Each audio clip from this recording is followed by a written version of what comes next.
ब्रह्मा जी बोले, हे मुने, एक समय दक्ष ने एक बड़े महान यज्ञ का प्रारंभ किया और दीक्षा प्राप्त करके उस यज्ञ में सभी देवताओं तथा ऋषियों को बुलाया।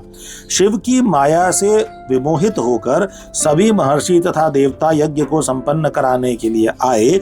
अगस्त्य, कश्यप, अत्रि, वामदेव, भृगु, दधीचि, भगवान व्यास, भारद्वाज, गौतम, पैल, पराशर, गर्ग, भार्गव, ककुब, सित, सुमंतु, त्रिक, कंक और वैशंपायन, ये सब तथा अन्य बहुत से मुनि अपने स्त्री पुत्रों को साथ लेकर मेरे पुत्र दक्ष के यज्ञ में हर्ष पूर्वक गए। इनके अतिरिक्त समस्त देवगण, महान अभ्युदयशाली लोकपालगण और सभी उपदेवता अपनी उपकारक सैन्य शक्ति के साथ वहां आए थे। दक्ष ने प्रार्थना करके पुत्र, परिवार और मूर्तिमान वेदों सहित मुझ विश्व सृष्टा ब्रह्मा को भी सत्यलोक से बुलवाया था।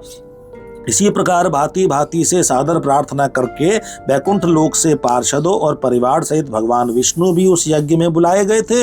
इसी प्रकार अन्य लोग भी विमोहित होकर दक्ष के यज्ञ में आए और दुरात्मा दक्ष ने उन सबका बड़ा सत्कार किया। विश्वकर्मा के द्वारा बनाए गए अत्यंत दीप्तिमान, विशाल, बहुमूल्य तथा दिव्य भवन दक्ष ने उन्हें ठहरने के लिए दिए थे। उन भवनों में मेरे तथा विष्णु के साथ वे सभी देव महर्षिगण दक्ष से यथा योग्य सम्मानित हो अपने अपने स्थानों पर स्थिर होकर शोभित होने लगे। उस समय कनखल नामक तीर्थ में आरंभ हुए उस महायज्ञ में दक्ष ने भृगु आदि तपोधनों को ऋत्विज बनाया। संपूर्ण मरुद गणों के साथ स्वयं भगवान विष्णु उस यज्ञ के अधिष्ठाता बने और मैं वेद त्रयी की विधि को बताने वाला ब्रह्मा बना था। इसी तरह संपूर्ण दिक्पाल अपने आयुधों और परिवारों के साथ द्वारपाल एवं रक्षक बने थे। वे सदा कौतूहल पैदा करते थे। स्वयं यज्ञ देव सुंदर रूप धारण करके उनके यज्ञ में उस समय उपस्थित थे और बड़े बड़े श्रेष्ठ मुनि लोग स्वयं वेदों को धारण किए हुए थे। अग्नि ने भी उस यज्ञ महोत्सव में शीघ्र ही हविष्य ग्रहण करने के लिए अपने हजारों रूप प्रकट किए थे। वहां 88,000 ऋत्विज एक साथ हवन करते थे। 64,000 देवर्षि उस यज्ञ में उद्गाता थे। अध्वर्यु एवं होता भी उतने ही थे। नारद आदि देवर्षि और सप्तऋषि पृथक पृथक गाथा गान कर रहे थे। दक्ष ने अपने उस महायज्ञों में गंधर्वों, विद्याधरों, सिद्धों, सभी आदित्यों और उनके गणों, यज्ञों एवं नागलोक में विचरण करने वाले समस्त नागों का भी बहुत बड़ी संख्या में वर्ण किया था। ब्रह्मर्षि, देवर्षि, राजऋषियों के समुदाय और अपने मित्रों, मंत्रियों तथा सेनाओं के साथ अनेक राजा भी वहां आए हुए थे। यजमान दक्ष ने उस यज्ञ में वसु आदि समस्त गण देवताओं का भी वर्ण किया था।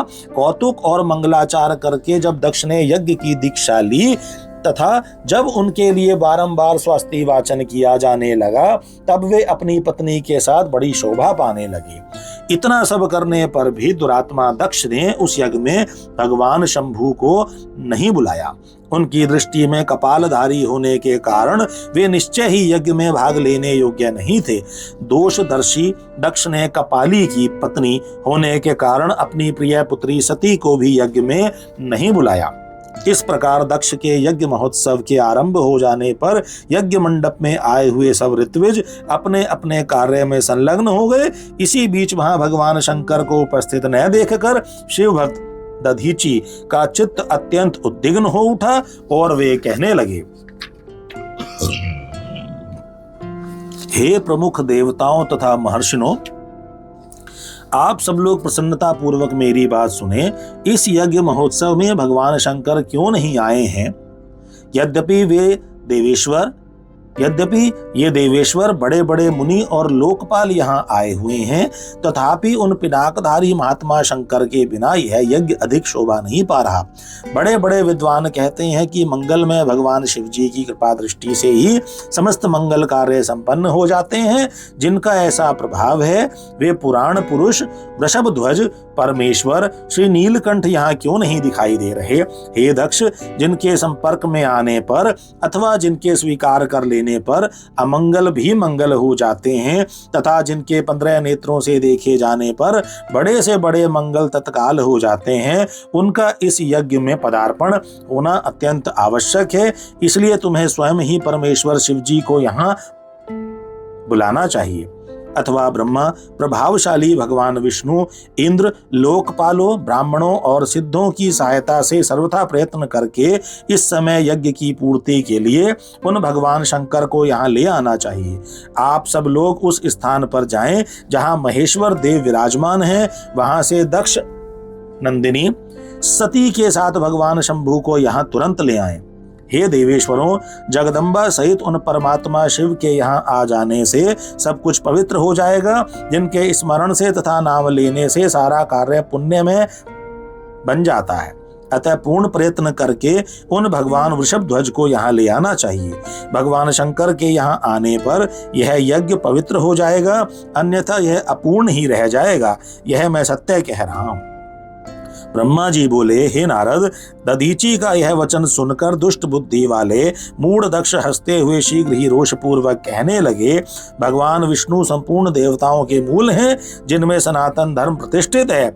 जब इन्हें मैंने सादर बुला लिया है, तब इस यज्ञ कर्म में क्या कमी हो सकती है? जिनमें वेद, यज्ञ और नाना प्रकार के कर्म प्रतिष्ठित हैं, वे भगवान विष्णु तो यहाँ आ ही गए हैं। लोक पिता में ब्रह्मा सत्यलोक से वेदों, उपनिषदों और विविध आगमों के साथ यहाँ आए हुए हैं। देवगणों के साथ स्वयं देवराज इंद्र भी आए हैं तथा निष्पाप आप ऋषिगण भी यहाँ आ गए हैं, जो यज्ञ में सम्मिलित होने योग्य शांत सुपात्र हैं। वेद और वेदार्थ के तत्व को जानने वाले और दृढ़ता पूर्वक व्रत का पालन करने वाले हैं। वे आप सब यहाँ पदार्पण कर चुके हैं, तब हमें यहाँ रुद्र से क्या प्रयोजन है? हे विप्र, मैंने ब्रह्मा जी के कहने से ही अपनी कन्या रुद्र को दी थी। हे विप्र, हर कुलीन नहीं है, उसके माता पिता नहीं है।